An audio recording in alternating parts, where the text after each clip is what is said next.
L'ouvrage contient 10 chapitres historiques et sociologiques avec une nomenclature très riche des grands transmetteurs.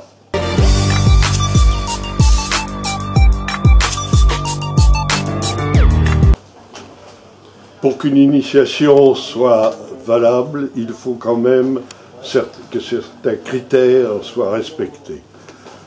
Critères évidemment de recherche, de quête, bien sûr au départ, mais aussi il faut avoir à l'esprit ce que représente l'initiation, c'est-à-dire une porte ouverte sur le monde du sacré et sur le monde de la réalité spirituelle. L'initiation est une ouverture vers une véritable et une authentique quête spirituelle. Il faut vouloir cette quête, sinon on en demeurera toujours, comme le disait mon vieil ami Richard Dupuis, ancien grand maître de la Grande Loge de France, des tabliers sans maçon. Jean-Jacques Gabu, dans votre chapitre 6, Héritage des anciens, Égypte, Grèce, la question: où se situent petits et grands mystères dans les 33 degrés du rite écossais? Eh bien, pour moi, les petits mystères, c'est les 3 premiers degrés, et les grands mystères commencent, contrairement à ce que je viens de dire, au 3e degré. C'est la première ouverture sur les grands mystères. C'est-à-dire que le 3e, c'est une charnière? C'est une charnière. Une charnière, c'est l'ouverture vraiment vers toute la quête spirituelle, chevaleresque, alchimique, de rose-croix de la franc-maçonnerie traditionnelle. Comment le culte de Mitra se retrouve-t-il en franc-maçonnerie, et particulièrement en franc-maçonnerie écossaise? Alors, le culte de Mitra se retrouve comme d'autres dans la franc-maçonnerie parce que toutes les initiations mènent au même but, ont le même objectif. Ce qui représente dans la maçonnerie le mieux le culte de Mitra, c'est la prédisposition des temples en colonne. Dans les temples mitraïques, par exemple à Sainte-Prisque, à Rome ou en Suisse, j'ai vu exactement la même disposition. Il y a bien sûr beaucoup d'autres correspondances. Mitra est né au moment de Noël, comme le Christ, Mitra mort et ressuscité, etc.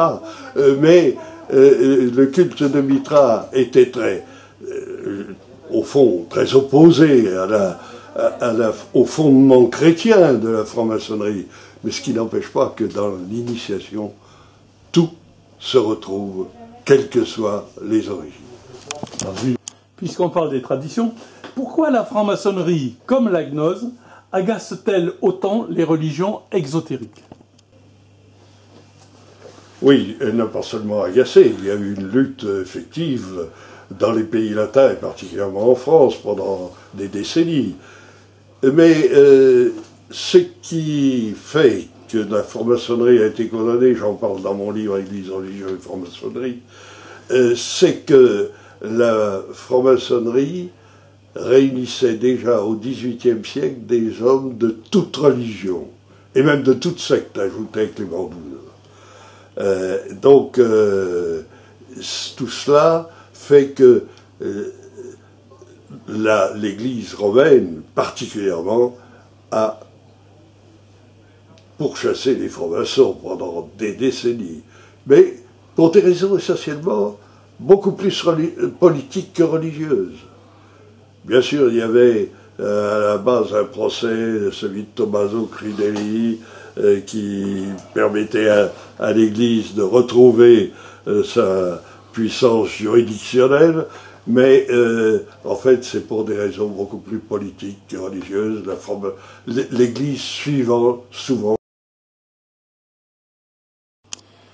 – Jean-Jacques Gabu, dans votre chapitre 9, vous avez écrit La franc-maçonnerie est une gnose qui n'est pas gnostique. Est-ce que vous pouvez nous expliquer? C'est une gnose, parce que c'est une connaissance. Gnosis, c'est la connaissance. Elle n'est pas gnostique parce que les églises gnostiques, parce qu'il y en a eu plus d'une, se fourvoyaient dans des tas de conceptions compliquées je dirais, de l'homme ici-bas et de l'homme au-delà, avec les éons, le plérome, le très saint plérome, etc. Tout cela fait que la maçonnerie n'a rien à voir avec ces mouvements gnostiques, mais elle a été influencée par certains, je dirais, gnostiques, comme l'évangile de Thomas, par exemple, qui est une merveille pour nous, francs-maçons, qui cherchons, au-delà de la lettre, toujours l'esprit. Alors Jean-Jacques Gabu, question peut-être d'avenir pour la maçonnerie écossaise en France et dans le monde. Le rite écossais reprend le mythe du Saint-Empire. Un gouvernement mondial spiritualiste, est-ce une utopie ou une solution d'avenir possible? Les utopies sont toujours des solutions possibles pour l'avenir. Elles se sont souvent révélées ainsi. Je pense que le pari d'un gouvernement mondial, s'il est bien orienté, peut nous permettre d'avancer considérablement dans les voies du progrès et de l'humanité. Je pense que la franc-maçonnerie a un rôle puissant à jouer, que c'est ce rôle de dépositaire d'un Saint-Empire spirituel qu'elle peut amener au monde en collaboration avec toutes les autres puissances spirituelles. Eh bien, merci beaucoup.